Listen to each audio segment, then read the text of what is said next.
The 2nd of May, 1945. Berlin. Soviet infantry of the 8th Guards Army moved cautiously through the wrecked gardens of the Reich Chancellery, past shattered masonry and the still smoldering debris of a capital that has finally stopped fighting. Somewhere beneath their boots, reached by a narrow concrete staircase behind a heavy steel door, lies the Führer bunker, the underground complex where Adolf Hitler spent the final months of his life. Inside, the air is thick with the smell of damp concrete, spent cordite, and stale cigarette smoke. Papers lie scattered across desks. A child's toy sits abandoned in a corridor once used by the Goebbels family. In a small study near the bunker's center, a sofa bears a dark, unmistakable stain along one arm. Soviet counterintelligence officers from SMERSH, the military security service tasked with hunting down exactly this kind of evidence, begin moving from room to room with notebooks and cameras, aware that somewhere in this maze of concrete and rubble may lie the answer to a question that will occupy Stalin, Truman, and Churchill within days. Is Adolf Hitler actually dead, or has he escaped Berlin entirely? No body has yet been found. No confirmed witness has yet spoken. What the Soviets discover over the following months, in fragments scattered across a bombed garden, in dental records held by a frightened technician, and in a blood-soaked cushion no one had thought to remove, would form one of the strangest forensic investigations of the 20th century, an investigation deliberately concealed from the wider world for years afterward. To understand why proving Hitler's death mattered so intensely, it helps to recall the chaos surrounding Berlin's final days. Hitler had retreated into the bunker in January 1945 as Soviet forces closed in from the east, directing a collapsing war from beneath 8.5 meters of reinforced concrete, while above him the capital of the Reich disintegrated under artillery fire. By late April, with Soviet troops fighting street by street toward the Chancellery, Hitler's inner circle understood that surrender or capture were unacceptable outcomes to him personally. Yet no Allied government possessed reliable confirmation of what had actually happened once fighting inside the government quarter ended on the 2nd of May. Nazi radio propaganda had, only the previous day, announced that Hitler had died fighting to his last breath against Bolshevism, a claim Soviet intelligence immediately suspected of being a fabrication designed to create a heroic myth rather than an accurate account. Stalin, for his part, remained deeply and genuinely suspicious, telling Allied representatives in the weeks that followed that he believed Hitler might have fled, possibly to Spain or South America, aided by sympathizers. Without a confirmed body, without dental records in Soviet hands, and without a single trusted eyewitness account, there was no way to settle the matter through testimony alone. Modern forensic tools, such as DNA analysis, did not exist. Fingerprint records for Hitler were unreliable or unavailable. The only realistic path to certainty lay in painstaking physical evidence, gathered under difficult conditions, cross-checked against whatever incomplete medical and dental records could be located, a task complicated further by the fact that much of the bunker complex had already been looted, disturbed, or damaged by shelling before Soviet investigators arrived in force. The investigation that followed was led in significant part by SMERSH officers attached to the Soviet Third Shock Army, supported by a young Red Army translator named Elena Rzhevskaya, whose fluency in German placed her at the center of interrogations that would prove decisive. On the 4th and 5th of May, Soviet soldiers examining a shell crater in the Chancellery Garden, close to the bunker's emergency exit, uncovered 2 partially burned bodies, along with the remains of 2 dogs nearby. Contemporary Soviet reports described the bodies as severely damaged by fire, having reportedly been doused in petrol and set alight on the 30th of April, the day witnesses later confirmed Hitler and Eva Braun had died. Identifying the remains with confidence required more than visual inspection. Soviet investigators tracked down Hitler's personal dentist, Hugo Blaschke, who had fled Berlin, but they succeeded in locating his former dental assistant, Kathy Huserman, and dental technician Fritz Ekman, both of whom had remained in the city. Separately, without being allowed to see each other beforehand, Huserman and Ekman were shown a fire-damaged dental bridge and lower jaw recovered from the crater. Both independently described highly specific and unusual dental work, including a distinctive gold bridge structure and porcelain facings, details Ekman had personally records having built. Their descriptions matched the recovered jaw precisely, providing the single strongest piece of physical identification available to Soviet investigators at the time.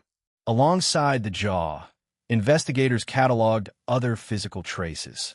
The bloodstained sofa in Hitler's study was examined and photographed, consistent with accounts that he had shot himself while seated, using both a pistol and, according to most historical reconstructions, a cyanide capsule simultaneously, though the precise sequence remains debated among historians who have studied the forensic and testimonial evidence since.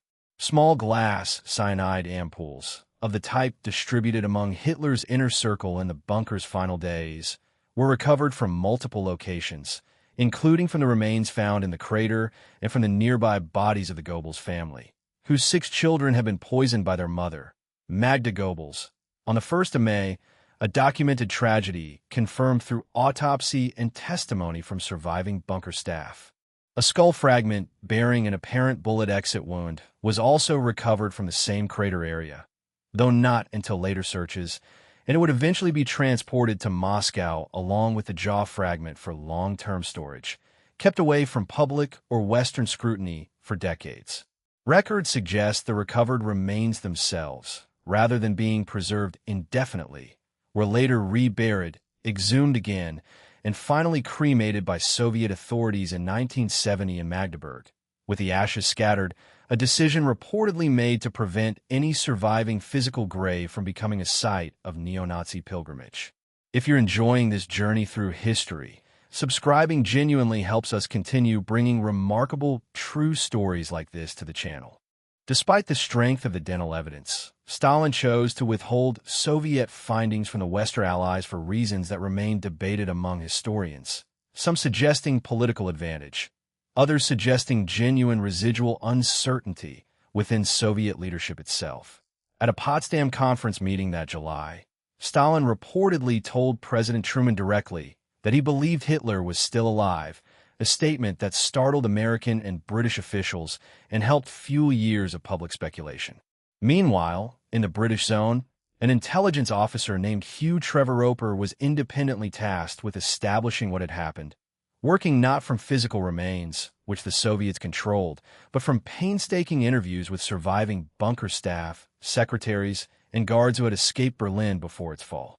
Trevor-Roper's investigation, published afterwards as The Last Days of Hitler, reached broadly the same conclusion as the Soviet forensic evidence through an entirely different method, testimonial reconstruction rather than physical identification, though for years neither side's findings were fully shared with the other, creating 2 parallel and only partially connected historical records of the same event. Comparing the 2 approaches highlights how differently each side pursued the same question. The Soviet method relied on physical forensic evidence, dental identification, and material recovered directly from the crime scene, but was compromised by secrecy, incomplete documentation, and the eventual destruction of the remains themselves. The British and American approach relied instead on structured, cross-referenced eyewitness testimony gathered relatively quickly after the events described, a method vulnerable to memory distortion or deliberate deception, yet conducted with a transparency the Soviet investigation never matched. Neither approach was demonstrably superior. Each compensated for weaknesses in the other.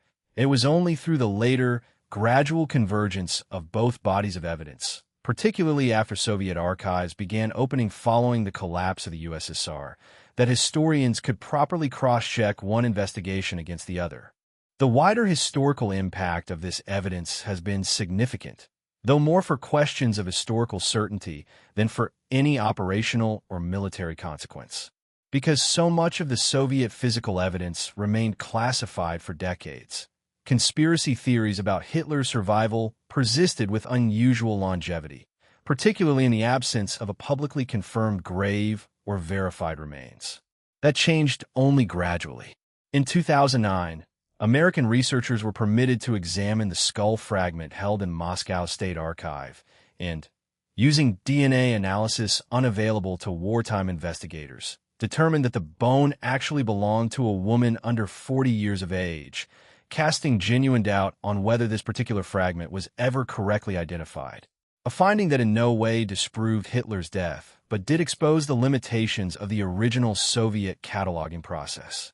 The jaw fragment and the dental bridge, by contrast, were examined by French forensic pathologist Philippe Charlier and his team in 2017 and 2018, whose analysis of the dental materials, construction techniques, and residue found on the teeth was judged consistent with genuine period dental work and, notably, showed no evidence contradicting Blasch's known techniques, lending further support to the original 1945 identification made independently by Huserman and Echtman.